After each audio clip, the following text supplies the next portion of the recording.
Time now for Keller at Large. Here's Jon Keller.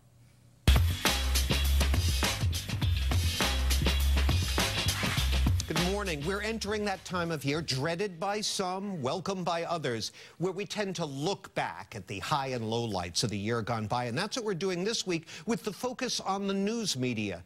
And we're thrilled to have with us two veteran local media critics. They are Emily Rooney of WGBH, creator and host of the weekly media criticism show Beat the Press, where I've been honored to be an occasional guest over the years. Earlier this month marked its 20th anniversary on the air.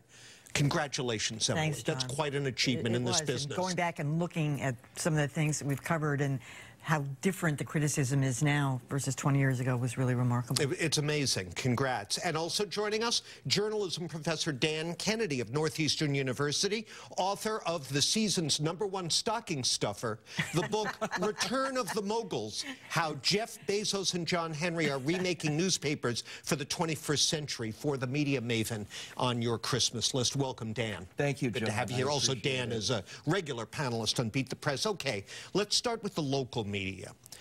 Emily, what do you think was the most significant development here in the Boston area this past year? I'm going to say the clampdown on speech on talk radio.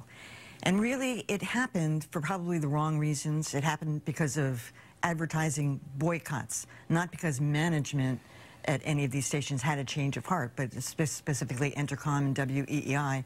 There was a big change in personalities there.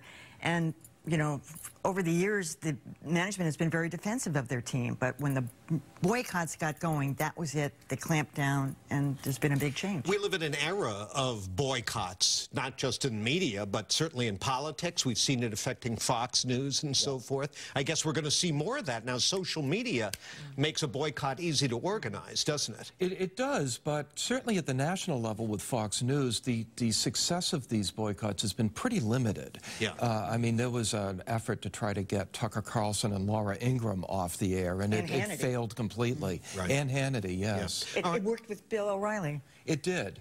All right, Dan, what about you? Big local development of the year that stands out? Unfortunately, predictions proved to be true. Digital First, the new owner of the Boston Herald, has just decimated the Herald, as well as its other properties, the Lowell Sun and the Fitchburg Sentinel and Enterprise. And the newsroom has gotten so small that they really are barely able to offer much coverage, although the people there are still doing very good work. I want to point that out.